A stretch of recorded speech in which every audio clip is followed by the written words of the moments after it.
Welcome to Built to Go, a van life podcast. I'm your host, Jeff Wagg, coming to you from the College of Curiosity. This time, in episode 39, we're going to talk about a shower idea. That is a hot water shower idea that should work in any van. We're also going to talk about some air compressors and what they're for and why you want to have one in a van. We're going to do a product review of the Sea Eagle 370. That's a boat. And a place to visit that is an entire state. Welcome back, everyone. Thanks so much for joining us here for Built to Go. And a special thanks to those of you who listened to our bonus episode last week about Simon Wagg and the music of the podcast. I hope you had some fun with that. I certainly had fun making it. Ironically, it's the longest episode of the show, although it technically isn't an episode. Doesn't matter. Thank you. Couple of newsy items, updates. I missed a few things in a recent episode. I did an episode on off-roading in a two-wheel drive vehicle, and I missed a couple of very important points. I'm not sure how, but it happened, and I'm going to address them right now. The first one is that if you're going to go off-road, seriously off-road, or anywhere basically where you're worried about getting stuck, there are these things called recovery boards that you can bring with you. Max Track is the most common name, and what they are basically these large flexible plastic boards that you can put under the wheel that provide maximum traction and will get you out of many, many different spots, whether you're stuck in snow or ice or sand or mud. They're actually a really good thing. There's also a way to make them out of milk crates if you don't want to spend the sadly hundreds of dollars that they cost, and there are some knockoff ones that are cheaper. But if you're going to go off-road, and especially in a two-wheel drive van, I highly recommend you think about this problem and consider bringing some things for traction. People talk about using floor mats. That can maybe work sometimes in an emergency, and carpet, but really, these are the things you want. The other thing I forgot to mention is that if you're on a washboard road, that's a road that looks like an old washboard, and you're driving to go like this, and you talk like this, that kind of a road, you can reduce that effect if you lower your air pressure. If you lower it down to, say, 20 psi, depending on your van, your tires are going to absorb a lot more of that vibration. It'll make your ride a lot more comfortable. Now, you have to stay at a reasonable speed. You can't be doing 60 miles an hour with that low air pressure on those roads. But, you can move along at a much more comfortable clip that way. And we're going to talk about air compressors more when we get to Tech Talk. Another thing, this is kind of fun. I am doing a trip probably next week. I haven't actually picked a day to leave yet. To choose my adventure kind of a trip. So, do you know those books where you choose your own adventure and it says, if you choose to go right, turn to page 47. If you go left, turn to page 49. I'm going to do that with a trip, except that you guys are going to tell me where to go. So I've created a poll. And you have to tell me where to go in the poll. Whichever answer gets the most votes is where I will go. I have no choice in this. You're telling me where to go. And to start this trip, I have these things on the poll. You can tell me to go to hell, to the devil, to Coventry, which is an English expression meaning go away, to the moon, to the morgue, to blazes, to jail, to paradise, to the cornfield, or to the glue factory. Any of those, and I will go there. Now, I have a place associated with each one of those words, a very specific place. So I will go to that place and do a Facebook Live from there. And I will also record it and make a video and do all the social media stuff I can. I'm trying to get a handle on all the different social medias. And the idea is that every time I get to a place, I'll put up another poll, or probably just before I get there, and you will tell me where to go from there. And it won't always be something like that. It might be as simple as tell me which way to go, north, south, east, or west. Or tell me how to pick your next place. Tell me to use Roadside America or Atlas Obscura or some random thing or whatever. Anyway, that's the idea. I think it'll be fun in real time because I have the belief that no matter where you go, there's something interesting to see, and I aim to prove that with this trip. I'm a little worried about some of the logistics, and things may not go well, but we'll see, and I'd like to give it a try. And if you would like to be involved in this, that brings us to the next piece of news, is that we now have a Facebook group associated with this podcast. Yes, I know there are 800,000 van life groups, but lately a lot of them anyway, have just devolved into three things that I really don't like to see. One is blatant political posting, where people are posting political statements just trying to get a rise out of people. Another is rig shaming, where people will post a picture of their rig and people will jump on them and like, oh, that's stupid, or what an ugly van, or whatever. And the third is an intolerance for newbies, where folks will ask questions and people were like, why don't you use the search? Or that's the 17th time this week that question's been asked. I've created this group so that we don't have to worry about those things, because in this group, newbies are always welcome. I don't care how many times a question's been asked. We can tolerate it and answer it. And we'll just skip the politics stuff. I mean, many of these groups have a problem with moderation. And so since I'm moderating the group, I know it's going to be moderated the way that I would like. But I will also be taking some of you guys as moderators too. So the name of the group is, strangely enough, Built to Go, a Facebook group. And I'll have a link in the show notes. It's pretty easy to find. And it's just getting started. It takes a while to reach momentum with these groups. So if you'd like to be a part of that, please do. And I will make sure that a lot of this trip stuff is posted there, so you can follow along there. So thank you for that. And with that extended set of notes, we can actually get into the episode. And here's the exciting thing. I think there is an easy, fairly affordable way for nearly everybody to have a hot water shower in your van. And sadly, I ordered all the stuff I needed to do this from Amazon last week, and the shipment got lost. So I'm just going to talk about it here, and then when I actually get the stuff, I'll tell you how well it worked. Here's the concept. To take a shower in a van, you need, and a hot water shower, mind you, you need hot water. You need some sort of a way to have water come out of something that will get on you, and then a way not to fill your van with water. That's an important part of this. I mean, sure, anyone can take a shower in the van. The difficulty is not getting the bed wet, basically. So here is the solution that I have come up with based on watching a lot of YouTube videos and other things. And it's got a few parts that I've stolen from different places. So basically, none of these ideas are original to me. It's just a combination of them. The first part is, where do you get the hot water from? Yes, you can install a hot water heater. If you've got a big van and you've a fancier build, meaning you have more money, there are many ways to install hot water heaters that work. They run on propane generally. That is an option. But for the rest of us who are in smaller vans or maybe not as fancy builds, there is a way to make hot water. You can make it on the stove. You almost certainly have a way to make hot water on your stove. Okay, so that's where the hot water comes from. Hear me out. The next step is you need a bucket. The bucket I'm going to use is a cloth bucket that folds flat, and it holds a few gallons of water. When it's full, the bucket sits up and it holds water and is no problem. And then when you're done with it, you fold it down and put it away. You want to take your hot water and pour it into this bucket that will already have cold water in it. Now you're going to have to play with it and figure out what temperature you want. What's your ratio? Are you going to boil the water and then add it to 2 gallons of cold water? I don't know. You're going to have to figure that out on your own, just like I'm going to have to when I actually try this.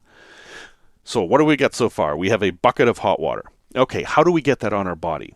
This is a tricky thing. You might say to me, you already have a water system in your van. What is this bucket thing for? Well, this is for a portable shower and pump unit that is all in one. It's not plumbed into the van.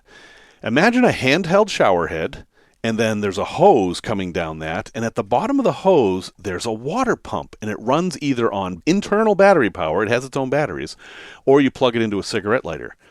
Basically, this thing will take water from anywhere and spray it out of the shower. So you put that into the bucket, and voila, there's your shower. Now, how do you stop it from getting all over the van? Now, I know there's a popular thing where people are using hula hoops. You put a hula hoop up and you put shower curtains around it and you can get in there. That's not what I'm going to do. I could, and I might still do that, but I think it might not be necessary. Because water going out the sides of the shower isn't as big of a concern for me as water on the floor of the van. How do you capture that and make sure you're just not flooding your van? And the answer, I think, is a folding dog pool. Now, if you haven't seen one of these things, it's like a kiddie pool. It's a little tiny pool, and traditionally those have either been hard plastic or inflatable, but they also make them that fold up. They're vinyl. They have basically cardboard walls that are covered in vinyl. And the thing folds up into like a book. And it's actually adjustable. You can unfold only certain parts, and you can change the shape to match the contours of your van. It wants to be a circle, but there's no reason why it can't be a rectangle. And some of these have a drain hole that's on the side, and that's the key. That's the important part of this. So, here's how the whole thing works. You heat up the hot water on the stove, you pour it into your bucket. You adjust the temperature with cold water until you're comfortable with that. You put your charged or plugged in pump and shower unit into that bucket, and then you're good to go there. And you take your shower, sitting down probably, because I'm looking at this from the aspect of a small van, in the dog pool. The dog pool catches all the water, and then it drains out the side. Now, caveats. You can do this inside your van, that's great. You have to do this in a place where you can get rid of that water immediately. You don't want to drive with a dog pool full of water in the back of your van. So my van, where the sliding door opens, there's a little bit of a step. I mean, it's like an inch. It's just a depression. I'm going to hang the edge of the pool over that with the drain, and my idea is I will just drain it right out the door. And somewhere environmentally conscious, either into a storm drain or into a rocky area next to the side of a road or whatever. I mean, obviously, I'm not going to do this right next to a river. I'm not going to do it in the middle of a park. It will be somewhere where it's okay for a bunch of this water to dump out. Gray water is a complicated thing. People kind of freak out about it. But to me, this isn't any different than washing my van. And no one thinks twice about washing their van on their suburban street or their city street. You've got all that soap and water going down the drain. This is the same thing. And of course, I'd use a biodegradable soap. So I hope you can picture all of that. Again, I don't have the stuff yet, but when I do, I'm going to do a full review of all that and how well it works. And I'm pretty excited about it because winter's coming. Winter is coming. And I will not be able to take my cold water outdoor showers much, much longer, especially if I travel around the north. And I am looking to do some snow travel this year. Happy to hear your thoughts. You can tell me I'm crazy. You know where to get a hold of me. But right now I'm excited. We'll see what the reality is soon. Tech Talk. Air compressors. Okay, somebody actually asked me about this, and I didn't address it, so I apologize. I'm going to address air compressors now. I've talked several times about lowering the air in your tires so your vehicle works better off-road, basically. Of course, the only time you're ever going to do this is when you have an air compressor to pump your tires back up. Now, for that purpose, there are a number of small 12-volt plug into the cigarette lighter air compressors that you can get. Mine happens to be a Slime brand. I know I keep ending up with that brand, but they make a lot of tire stuff. It's a little tiny thing. It fits right under my driver's seat. I never think about it until I need it. It's a great thing to have anyway, but that air compressor can do other things as well. So not only can you pump up your tires, not only can you pull it out whenever that tire pressure light comes on, which seems to happen as soon as it gets cold out on almost every vehicle I've ever owned, but you can inflate things with it. If you had an inflatable bed, you could inflate it with that air compressor and save yourself a whole bunch of time and breath every evening. That's an important thing to think about. You can also use it to blow out lines. Now, depending on how your plumbing system is, some people winterize by simply blowing all the water out of their lines, and an air compressor of this size can do that. And if you're super fancy, you can install a Schrader valve in your plumbing just for that purpose. Google that. I'm not going to get into it right now, but that works well. You can also use the air compressor to pump up the tires of your bikes if you have bikes with you.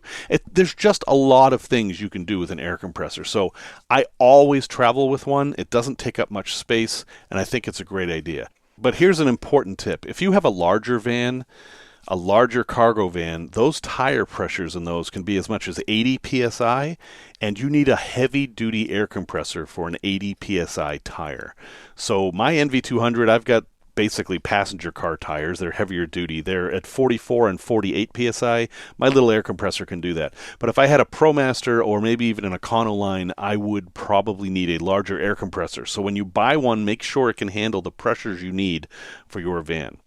And there's another option here that I've seen a few vans do, and I actually had this option in my giant Wander Lodge that I used to own, is you can get a real air compressor with a tank and use that to power tools. you can actually have an air tool system in your van, which is great for things like removing the wheels and doing any kind of grinding or cutting or anything like that. I think this is something to look into if you're the kind of person who's going to be living in your van while you're building it. It opens up a whole bunch of new options for you for power. And in some cases, you can even use it to power brakes on a trailer. But boy, do a lot of research before you consider anything like that. So those are my thoughts on air compressors. A $15 or $20 air compressor is going to be fine for most people. Bigger if you have a full-size van. And then if you're looking at doing them for tools and stuff like that, that's totally doable. You just need the space and a big enough air compressor with a tank.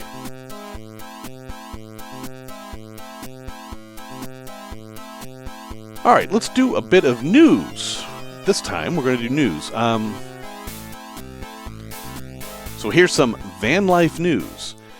Folks are trying to get us all to establish the van wave. So people in Jeeps know this, that when you pass somebody else in a Jeep, you give them a little finger wave. And that actually happened in Land Rovers, too. We would often wave at each other.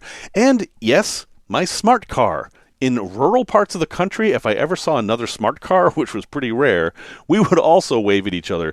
But it wasn't a simple little finger wave. It was like, oh my God, there's another smart car! And you'd wave drastically with both hands and try not to go off the road. People have suggested, hey, we need a van life wave. Hey, there's somebody else in a van. I can see that Max Air vent on their roof. I know what they're up to. I would like to recognize them as a fellow traveler.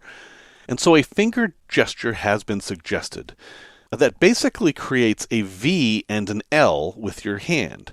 So, using your left hand in the U.S., I assume you would use your right hand in other countries, hold up your hand so it faces away from you. Stick out your thumb, and then your forefinger and your middle finger, keep them separate, but then fold down your ring finger and your pinky finger.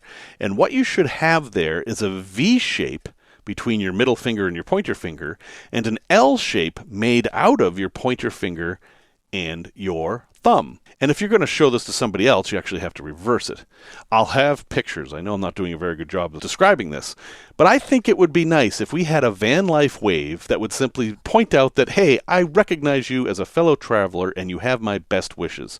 That's kind of a cool idea. Definitely check the picture in the show notes so you know what I'm talking about.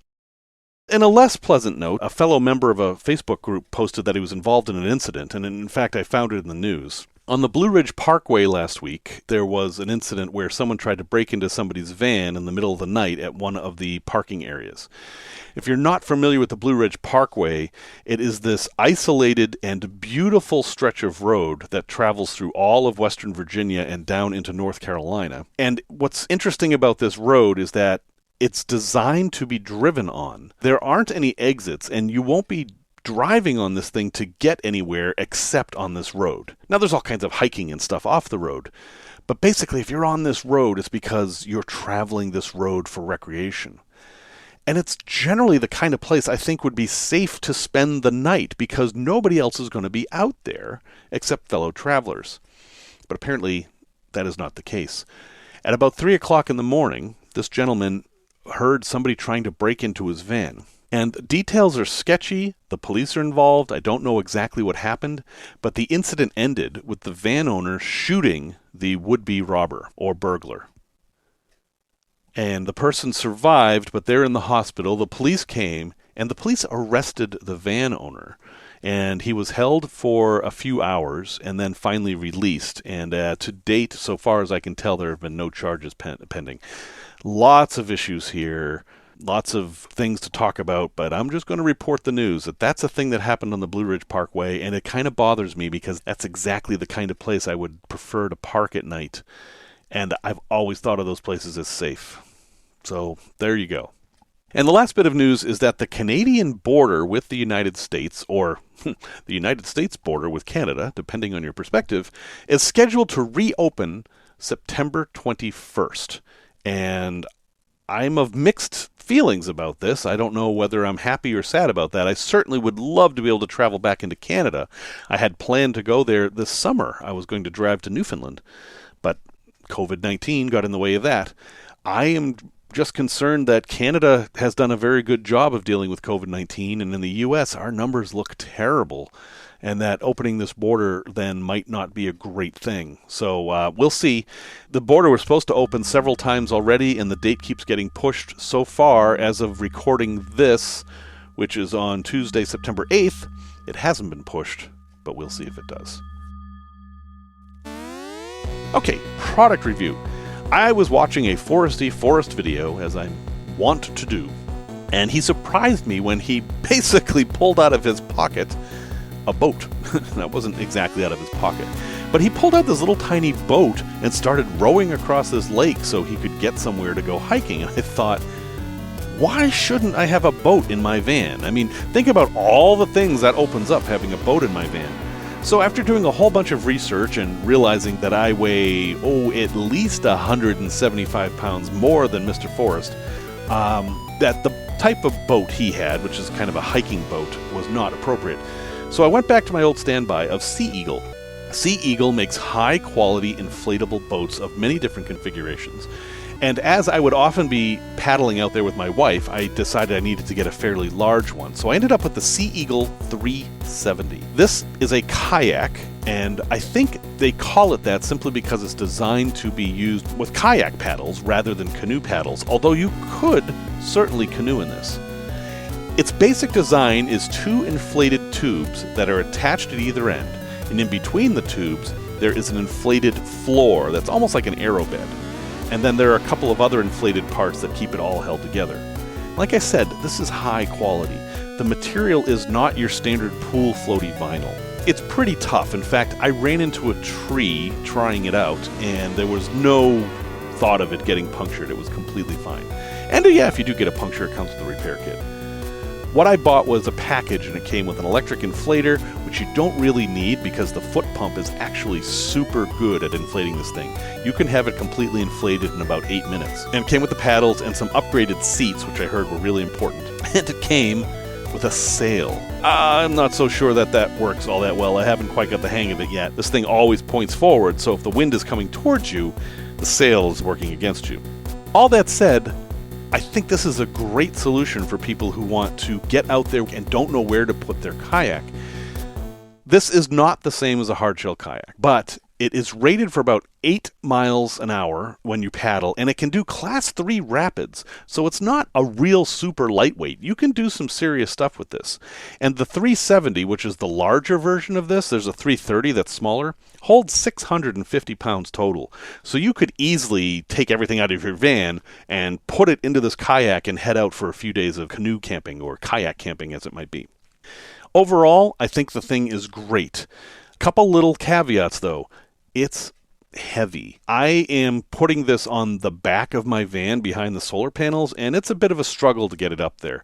Even though the boat itself, they say, weighs 37 pounds, with all the stuff, the pump and the seats and the paddles and all that, I think it's closer to 60 or 70 pounds. And on my van, I have to lift that over my head and put it on the roof rack, and it's a little cumbersome. If you had a garage in your van, you could just stuff it in there. It's about the size of a very full kitchen trash bag, maybe a little bit bigger than that, and a very heavy one. So it's not the type of thing you're going to hike with for more than 1,000 feet or so. And again, it's fairly heavy. But it does let you go boating from your van, and I'm very excited about that. And the big thing is you don't have a kayak on your roof that's covering your solar panels or hanging off the side or inviting people to take things from your van. It is a very stealth solution to having a boat. If you're a solo traveler and you're by yourself and you're never going to have anybody else in your kayak, or you're a much smaller person than I am, I would recommend going with the 330, which is essentially exactly the same boat. It's just smaller and lighter, and there's no reason to have a bigger boat than you need. The 370 is huge. I mean, looking at the thing, I'm thinking, boy, I could sleep in this. I could actually go out in the middle of the lake and anchor somehow and then sleep in the boat, and I think that would work. I might do that. We'll see. While I like Sea Eagle because I've owned the products in the past, just consider the general idea of having a boat in your van. There are the little tiny ones like Foresty Forest has. There are some less expensive ones, like $100, that will get you out there, but you got to be very careful of popping them. And this whole package for the 370 that came with everything was about $450 with free shipping.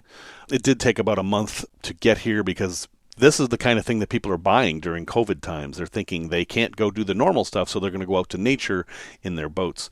And they're super popular. The first time I took this boat out, I saw 4 others on the pond I was paddling on in Illinois. So that's it. The Sea Eagle 370. I will have a link in the show notes, and I just think it's a fun idea, and we're going to use it an awful lot.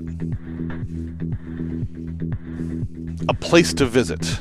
And yes, this place to visit is an entire state. And that state is Rhode Island. Yes, our smallest state.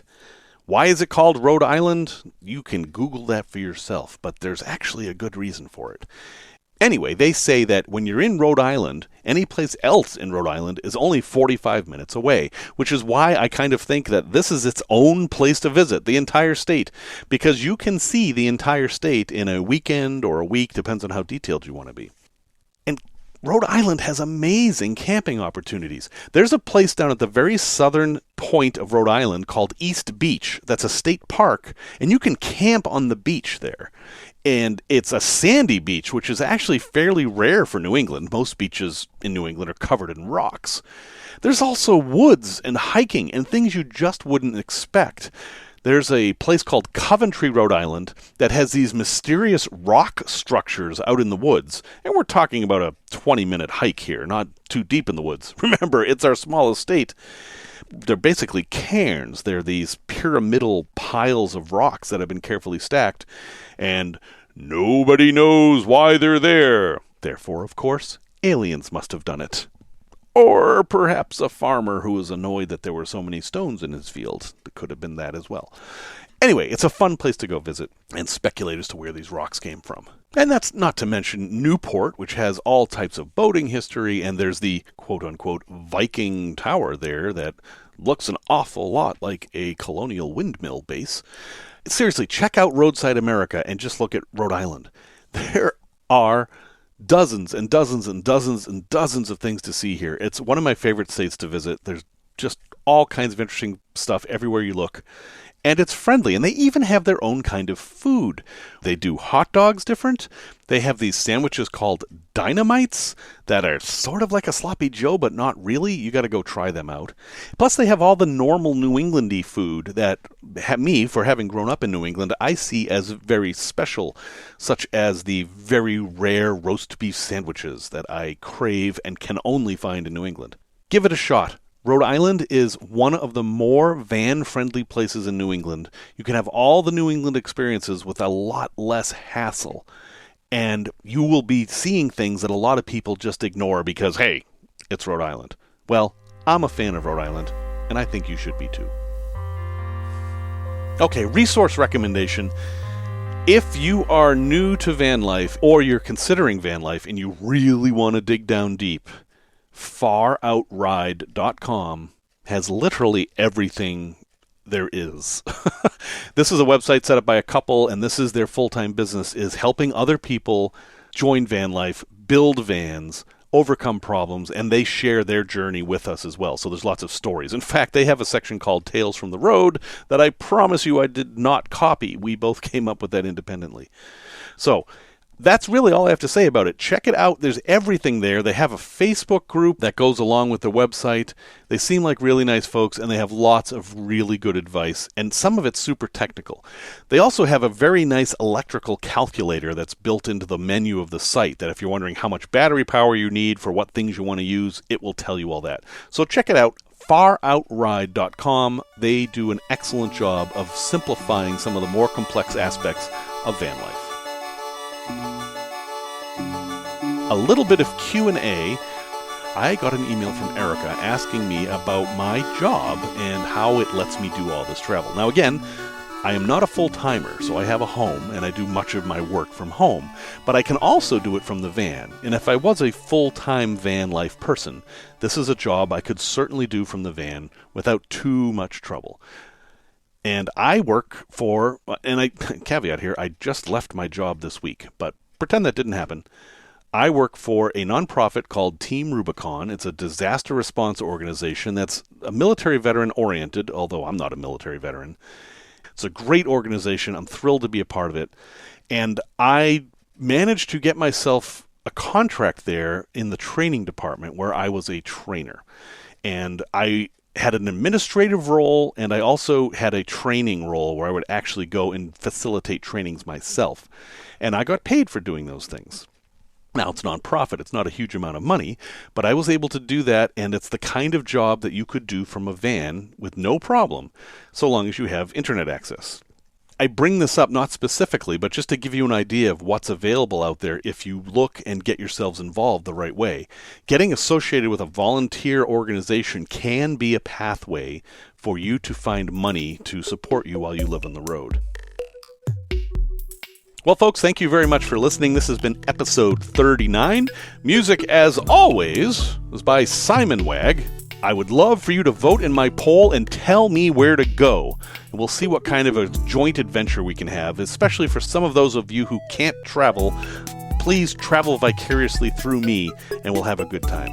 Until next week, remember what Sir Richard Burton said. The gladdest moment in human life, methinks, is a departure into unknown lands.